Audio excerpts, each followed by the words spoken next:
All right, everyone, it is Friday, and you know what that means. It's time for Stop Being the Best Kept Secret. I am your co-host, Damon, Pistulka, and that pretty gentleman over there, Curt Andrerson, is going to take it away today as we talk about the digital game plan and how it is a marketing roadmap for manufacturers.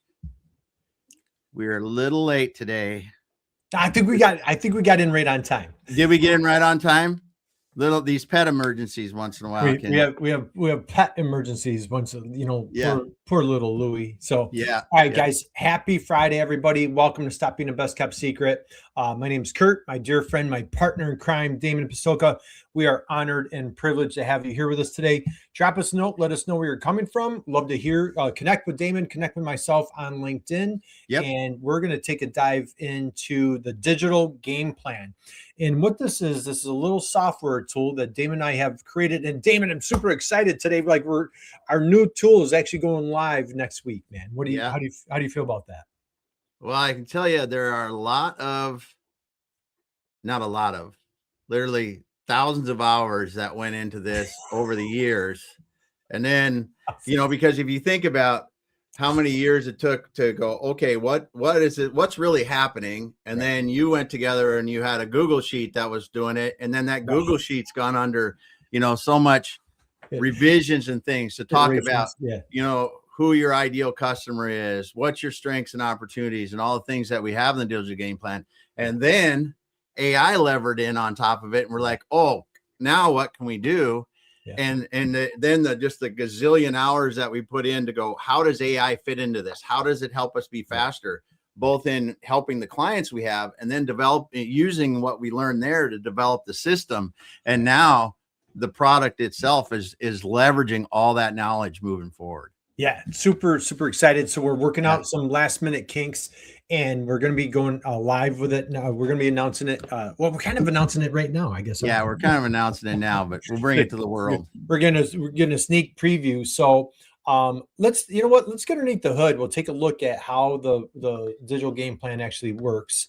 And we're going to go fast and furious today. Yeah, it really has evolved. It's a system. The software helps us follow the system guidelines in there. And that's what I love about it. It's like people know EOS in business, the entrepreneurial operating system. The digital game plan system really is a similar marketing equivalent. Yeah. Yeah, that's a great. You know what? Let's so I've got B2B tail. I'm going to, let me stop sharing. I've got a fun one that I'm going to pull up here. Okay. Let's take a look at and talk while I'm pulling this up. Just talk a little bit about the system, if you would, please.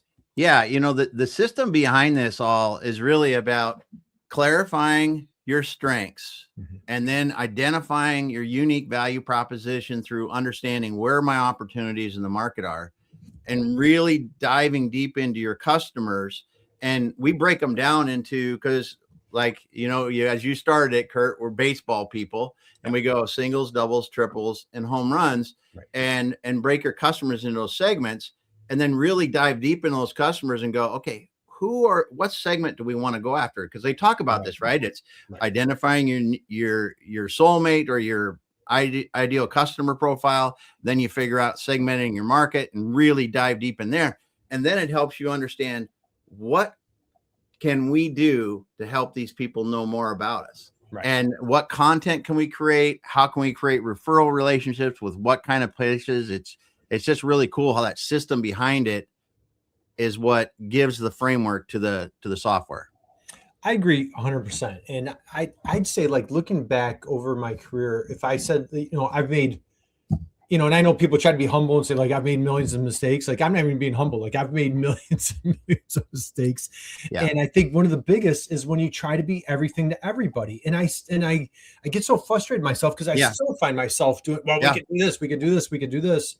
And, hey, if you've built a huge team and you've got, kind of like that book, you and I love that book, Who, Not How, and you can play quarterback and you're throwing a ball to other people that are doing things.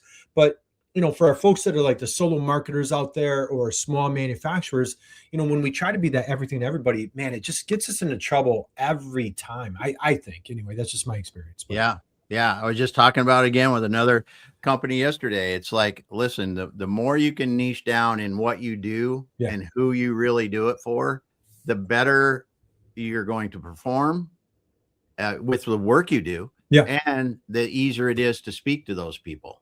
Yeah, and even not even from a standpoint of and I know the pushback or the resistance is oh well, we're going to miss this market or that market. We're just purely talking from a marketing standpoint. Yeah. You know what I mean?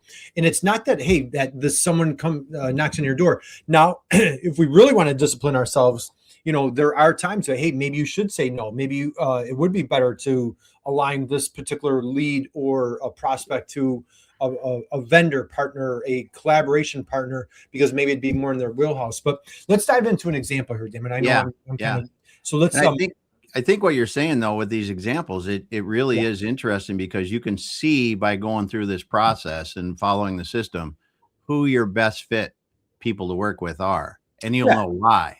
Yep, exactly. And so let's, here's a manufacturer that probably most of us are familiar with. And I've got a couple others I'm going to run like this, but this is our dear friends Cliff Bar, great if you're a protein person, power bar junkie, this is so we're familiar with this. Now, what we did is I created a digital game plan, just like, hey, what would this look like for Cliff Bar, right? Not that they need our help with marketing, but just, so the big thing that we want to focus on, this first tab we have here, it's called the so versus the so what. And so, if you're familiar with your SWOT analysis, your strengths, your weaknesses, opportunities, and threats, well, hey, when you're hanging out with Damon and myself, Damon, they have no threats, right? They have no weaknesses. Nope. It's all strengths and opportunities. It's all like rainbows and unicorns. But the cool thing is what this tool does, it goes through and it talks about like, what are their core strengths? Okay. Mm-hmm. Iconic brand recognition. I love this one here, right? Purpose driven. And I know, Damon, like working with your clients, like, you do a great job of like pulling out, like, people love to talk about themselves. So just, and share like their superpowers. So just talk about like how important it is to dive into this so exercise right here. Well, every time you hear someone talk about marketing, they talk about your unique value proposition, right? And if you walk up to somebody and ask them that's in a company about, hey, what's your unique value proposition? 9 times out of 10, they don't know. Mm-hmm. And your unique value proposition, I just hit me in the head like a brick a while back that this strengths and opportunities exercise is what really allows you to understand. And when you talk to somebody, hey, what are you best at? What do you really, what do you really love doing? Where do you make the most money? Where do you make the people happiest? Get your strengths in there. And then you go, okay, what are market opportunities that you see? And just get those things down. And pretty soon your unique value proposition comes out of those things. Right. And that's what was really cool about the realization I had. Yeah, and for our friends out there, manufacturers, or maybe this is, how many aha moments have we had with prospects or folks that we're working with so when many. We take them through here, right? So, for example, again, if you're familiar with Cliff Bar, they have a kid-focused product line. It's very, they're very prominent, targeting young folks. And what a brilliant marketing strategy, right? Yeah. Let's get the early, I've got friends like, their kids are running 5Ks or, 10K races, they're, grade school, junior high kids. And that's a great opportunity to catch those folks younger. Guess what? When they get in their 20s and 30s, you've got a customer for life, right? Yeah. And so, that's why diving into like those core strengths and what this tool does, it pulls those strengths out. And a lot of people are like, oh yeah, we are really good at that. I didn't realize that we're, things that you take for granted, you might be exceptional at, right? Yeah, that's the thing. I mean, when you start really letting the tool do its work, and then you mix the people in with it, and we get the additional pieces of it, get the stuff out that's not relevant, because the AI is helping us get started, and then the people is where we refine it and get it really powerful. That's where the aha moments just go woof, like a big bomb. Yep. Hey, let's take a water break. Damon, you ready? Let's take a little water break, right? There we go. All right. Let's dive back in. So the next thing is looking at the opportunities. And what I love, if you haven't read it, great book. I think it was 20 years ago, Blue Ocean Strategies. And what the idea, the concept of this column here. It's about like, how do we create this blue ocean? Now, you and we had Andy on our show last week from Truco Machine. I met with Andy and his wife this morning, and he was explaining to his wife what the blue ocean strategy was. Man, I was like just beaming with pride. And he was talking about like, yes, we don't want to be like every other CNC shop. We want to separate ourselves. And so they have a bunch of products that they're aggressively going after. And how can we pursue that? Here with the Cliff Bar example, let's take a look. How about thought leadership in sports nutrition? Now, for our friends out there, do yourself a favor. Like, you are an expert at what, like, nobody knows what you do better than you, right? And you've got God-given gifts, you've got talents, you've got expertise that you could and should be sharing with other folks. So like right here for a Cliff Bar, it's thought leadership in sports nutrition. Do us a favor, you fill in the blank, right? Thought leadership in XYZ that are your superpowers, right? Yes, that's a great example. Right. Building a digital community. I'm going to skip down here. I like this one down here, Damon. You know, what a brilliant idea. Like, hey, let's do some seasonal limited edition flavors. Okay. So again, here's an example with Cliff Bar. And, you know, again, these are opportunities that you could take a look at. Blue Ocean Strategies. Once we launch this live next week, we would be honored for you to take it's totally completely free. And we would welcome you to run through this and see like, hey, what are your core strengths? Maybe there's something on here that you didn't realize. And what are some opportunities that you could or should pursue? Right. Yeah. And I just think those opportunities, while some of them hit right, some of them don't hit quite right. But again, when you're doing it with somebody that knows the business, you get a third one out of there or fourth one out of there or fifth one out of there. That's like, that got me thinking. And this is one that I think is even bigger. And it's so cool to see that happening. Yep, exactly. Yeah. So we'll start. I know we've got a ton to cut that we could cover. We'll let's hit a couple. We got some friends here that are popping again. Feel free, drop us a note. Happy Friday to you. We appreciate you. We never take that lightly. Thank you for taking time out of your busy schedule to join us here today, or if you're catching us on a replay. Damon, let's talk about this last section right here. The so what. How would you describe? So again, we're kind of leaving out the weaknesses and the threats, but what does a so what mean to you? Well, the so what, I love this section too. I mean, the strengths is incredible, opportunities is, but the so what tells you really what your customers probably don't care a heck of a lot about. And when you think about that and you look at anything you're producing, anything you're talking about as far as content, I mean, producing content, web pages, or sales material, or even what your salespeople are talking about, they may not care about it. Why are you talking about it if they don't really care about it? Question that. And think about how would we be more concise if we remove that from everything we do? It's just cool. Right. Exactly. And the thing is, it also gives some really polite suggestions. Keyword polite suggestions on like, hey, we're looking what this tool does. It goes out and it reads the website and it says like, hey, you know what? There's a few opportunities here that are lacking, so like underutilized athlete stories, our friend Lynn at Swoop, wonderful manufacturer in Alaska.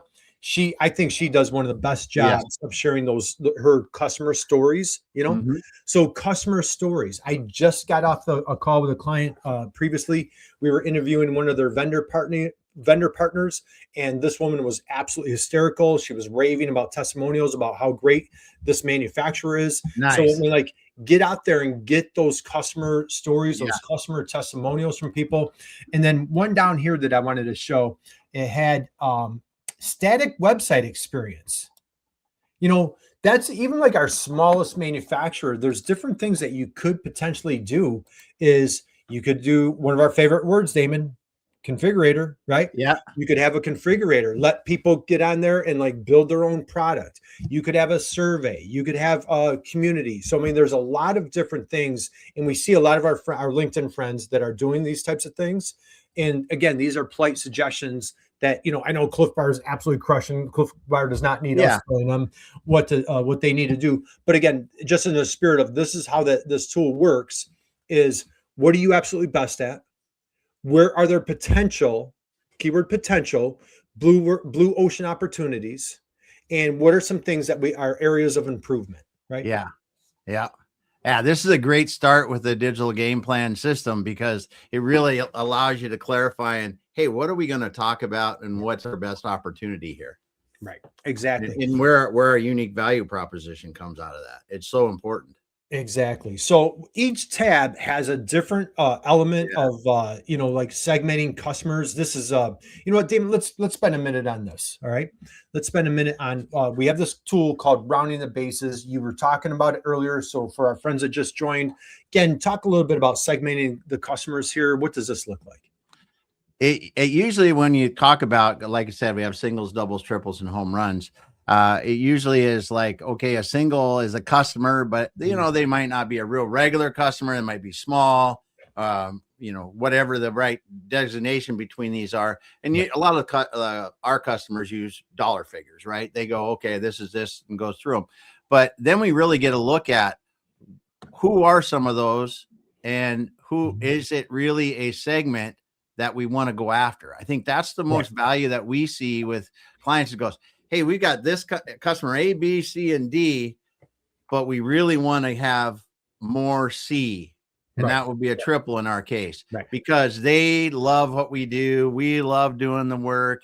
They see the value. We see the relationship is really solid. And then that clarifies all your stuff beyond that, because you go, I don't care about if a single comes along, we may take it, we may not. If a double comes along, we may take it, we may not. A home run might even take second base to the triples if we really, that's where we love it. And we're talking to them all the way through. The rest of the process, we're focusing on that one group of customers. Exactly. I was on a client call this morning with it's a dog treat manufacturer, wonderful, incredible company. And what they're targeting, their singles, targeting their triples. Their singles are the consumers, the people that just love the dogs. They see these folks face to face on a daily basis. And then they're going after triples, more of like that wholesale type customer. And so that's what we talk about. I've got a guy, he's been on the show multiple times. You're friends with him. And he texts me. He's like, Curt, man, I'm chasing down a double, like he's laser focused on the doubles. We've had other clients come on the show and they talk about what bases they're going after. What's interesting here is, if you go into Dick's Sporting Goods and you see Cliff Bars, that's a great customer. You go into, Whole Foods, that probably needs to move up to a home run. But when you come here to doubles, I absolutely love this. Yeah. And we were talking about one of the core strengths at Cliff Bar are the kids bars. Well, what do they have right here? Boys and girls clubs, right? YMCA. What a brilliant market. I'm at Planet Fitness 7 days a week. That's a great place to have, Special Olympics. That'd be a wonderful. And then Girls on the Run International. So, and what the cool thing is, it kind of sparks ideas of like, okay, let's segment our customers. And now, as you were describing, Damon, now we know, okay, which one are we going after? Like the American, some of these, like the American Hiking Society, National Park Foundation, brilliant places to go after. Yeah. Right? And we've even, the other cool thing I've seen when we go through this with customers is some might say, we really like customers to come in as doubles and grow into triples with us, because that's a growth base for us too. It's a really cool to see that and see how, we come in with in the B2B world, it can be, we come into a new customer with one project, but we know they've got 20 that we could be doing every year for them, or however long it is. Yeah. So, all right. So guys, we're going to let you get on with your weekend. And so next week, we're going to be launching this live. We would cherish the opportunity of feedback. What do you like? What don't you like? But this is a tool we are just purely dedicated to helping entrepreneurs, in particular manufacturers, kind of figure out this whole digital marketing thing. And the cool thing is, this is a tool that now you can apply to you, yourself, your team. If you're outsourcing to an agency, now you have this information that you can apply to the agency and it just get you that much further down the road. Yeah. You really take ownership as a business owner of your marketing strategy with this. That's Damon, what's our line? We're trying to teach our manufacturers how to fish. Is that that's right? We just want you empowered to make better decisions, how to connect with those soulmate customers, and how to grow your business. So, Damon, any parting thoughts, words of wisdom you want to share as we close out? I'm just excited to see this rolling on in this version now, because it significantly takes all the enhancements that we had up to this point, puts them into there, and just excited to hear what people think. Yep, exactly. And so maybe, you know what, Damon, maybe next week we're going to dive into like the buyer persona. Yeah, So I think that'll be great. yeah, this is a key critical. I think it is just so mission critical of like understanding who that buyer is, their challenges. I know it's cliche, like, hey, what's the pain? But that's what it's about. Like, what's the pain, you know? So I know I could keep everybody here all day. I could go on and on and on. We're going to stop and I'm going to stop sharing. So Damon, first off, thank you, brother. Appreciate you. And I want to thank everybody out there that joined us today, whether you caught us live or you're catching us later on a replay. Please connect with Damon on LinkedIn, connect with myself. Would love to hear what you guys have going on. And next week, we're going to have this new software tool live and ready to rock and roll to take your business to the next level. Yep. Damon, take us away, brother. All right. Well, thanks everyone for being here. I can see we got some people out there listening. Thank you so much. If you got into this late and you want to learn a little bit more about a marketing roadmap for manufacturers, go back to the beginning, take a look. The B2B tail digital game plan is maybe what you need to help you get it. And next week it'll be released and it's actually a freemium. So you can give it a try and run through it all. Just what the doctor ordered, my friend. Yes. We'll be back again next week, everyone. Thanks for being here. See you.